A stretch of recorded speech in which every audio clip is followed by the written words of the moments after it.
The trip. We agreed to drive back to Washington, D.C. together from Oceanside, CA. Two broke privates with 30 days leave on the books to burn. The crazy part was, we thought we'd be saving money by driving on this trip. But when you considered it was 4 days each way, with the price tag of $200 for gas each go, we'd probably have been better off flying.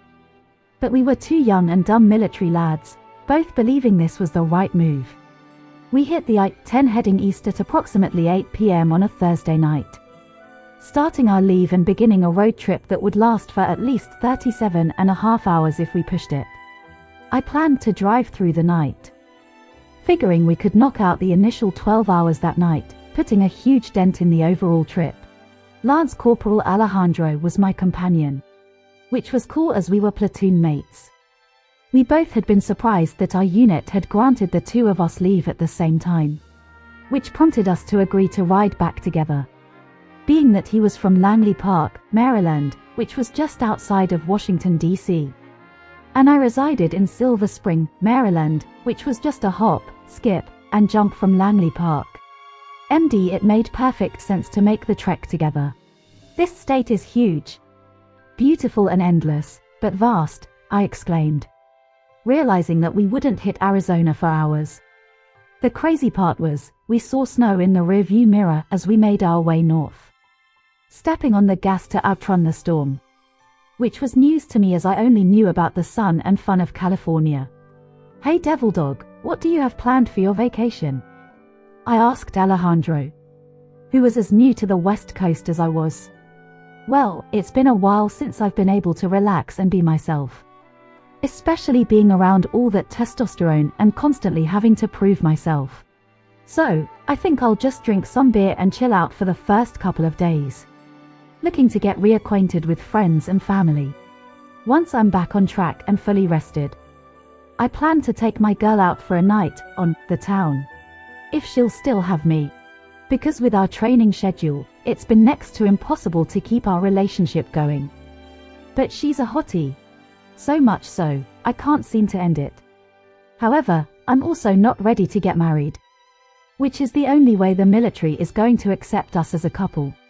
And while she hasn't said anything yet, I know it's coming, Alejandro confided in me. We continued filling up the car with laughter and uncertainty as we drove.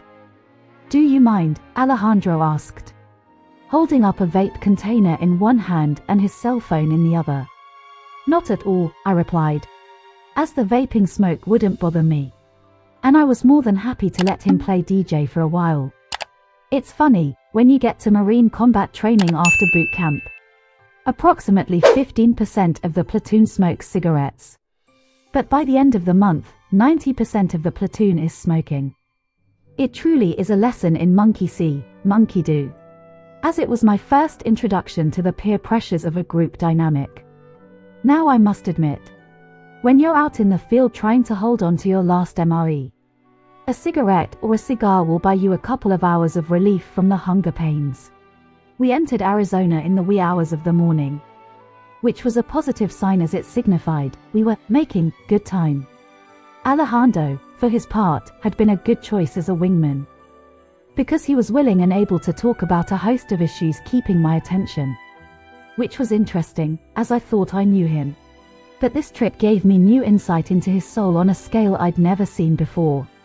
The beauty of the military is that in boot camp and the training which follows, one gets to experience the highs and lows of military life, while seeing the best and worst of those around you. Meaning, you don't have to fill in the blanks as to who are the different personalities in your platoon, because by that time everyone had become an open book, which subconsciously makes you like a family, negating any reason to act tough or put on a certain air, because the whole platoon has seen each other fight, run, shoot, and perform all sorts of tasks. In other words, the cat was let out of the bag a long time ago, shining a light on how everyone is truly wired. I couldn't get Pearl Jam's Yellow Ledbetter out of my head as I pumped the gas. For some reason its harmonic cadence took me to another place entirely, in a way which was perfect for this road trip. Scanning the area, we were now deep inside Arizona, which looked like one great big desert. We had been up this way in training before, but it had been only briefly, for about a week. And it all looked different now in the dark. Shivering profusely, the radio DJ mentioned how the temperature had dropped significantly, registering a 110 degrees during the daytime hours, only to fall to under 60 degrees that night. How do people live like this? I thought to myself. Just then, Alejandro returned to the vehicle with 2 chili dogs in hand, one for each of us. But I wasn't hungry and politely refused. Besides, the last thing I needed to deal with was an upset stomach due to gas station food, though Alejandro didn't seem to mind, wolfing down the first one before beginning on the second. "Damn, you're eating like we're still in boot camp," I responded, as we both burst into laughter recalling those days. "Do you remember when our unit was up here pulling targets for the pilots?" I asked him. "We went out one night and they only had one club in the whole town for everybody. All the heavy metal people were huddled in one corner, country music fans in another, and the rap and R&B crew took up a third. The DJ would play a song catering to one specific group, only to switch it up when the music finished, satisfying each genre," I remembered fondly. "I almost forgot about that," Alejandro laughed, semi-choking on his hot dog. "So, what do you think of the military so far?" I followed up, making our way back onto the highway. "Well, personally, I joined the Corps to see the world. And no matter if it's going on leave or traveling with the unit, I'm happy just being out and about. Because before signing up for the Marines, I had only been to Washington, D.C. and Maryland. But now, within the first year of my military service, I've been to both North and South Carolina, and traveled all over the country, spanning numerous places. And I hear our unit is slated to head overseas later this year. So, I'm as happy as a lark, as I got my wish," Alejandro responded. We drove through Arizona and then into New Mexico, chatting and singing songs from Alejandro's playlist. Next up was Oklahoma, where we grabbed some coffee from a drive-thru, before continuing on to Arkansas.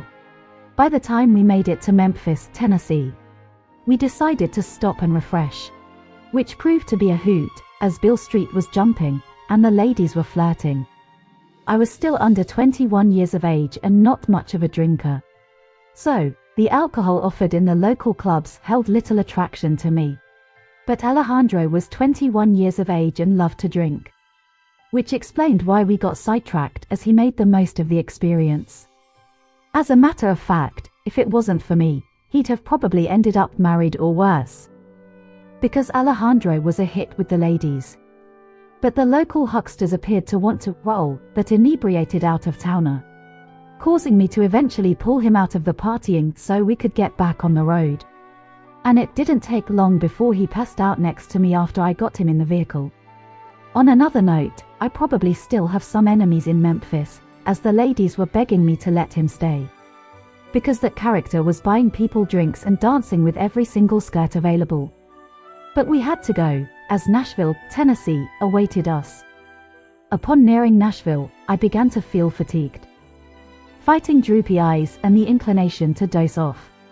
Shifting in my seat, I adjusted the car's air conditioning system to try and get a jolt, before realizing, hell, that's not the answer. I then navigated through the radio stations hoping to find something that would catch my fancy, but finding nothing. Alejandro's phone was still linked to the car's system, therefore, it was the radio or nothing. Alejandro's phone was still linked to the car's system, therefore, it was the radio or nothing. Eventually, I turned everything off completely, deciding to ride in silence, which meant it was just me and the road until Nashville, Tennessee. And it wasn't long before my eyelids grew heavy and began to close. Suddenly, I was jolted back to reality, as a full-size Mack truck going in the opposite direction came barreling across the medium strip, directly towards me. It must have been traveling at approximately 70 miles per hour. And the way things were looking, I had seconds to implement a reaction strategy. Funnily enough, I remember experiencing a peaceful calm taking over my body. I wasn't scared, I wasn't nervous, just cognizant of everything taking place occurring in slow motion. a split second away from jerking my car to the left. The truck veered right, suddenly recrossing the wide grassy medium strip again. Almost as if the trucker had dozed off to sleep and suddenly awoke to realize his error. Wow, that could have been ugly, I thought to myself, glancing at my sidekick, who was still sound asleep and clueless to the ongoings. My emotions ventured all over the place as I continued to drive. Just happy to be alive, while white-knuckling the steering wheel as I went. The more time that elapsed between the incident and the current moment, the more my heartbeat increased. Which was interesting, as I literally got more fearful the further I got away from the incident. Now nearing the outskirts of Nashville, Tennessee, I decided it was as good a time as any to take a break, pulling into a rather shabby-looking diner to gas up, freshen up, and wake up. Before exiting the vehicle, I attempted to jostle Alejandro, first physically and then verbally. But he was in a deep slumber from the liquid courage. I figured it was probably best just to let him be. So, I cracked the windows after parking in a very visible location. Entering the cafe, I grabbed a booth next to the window so I could keep an eye on Alejandro and my vehicle. That way, if he did wake up or get out of the car disoriented, I could quickly respond and guide him inside. "Hey honey, what can I get you?" a perky heavyset waitress asked me, arriving at the table and pouring me a cup of coffee, which was piping hot as the steam cascaded upwards along with the delicious smell.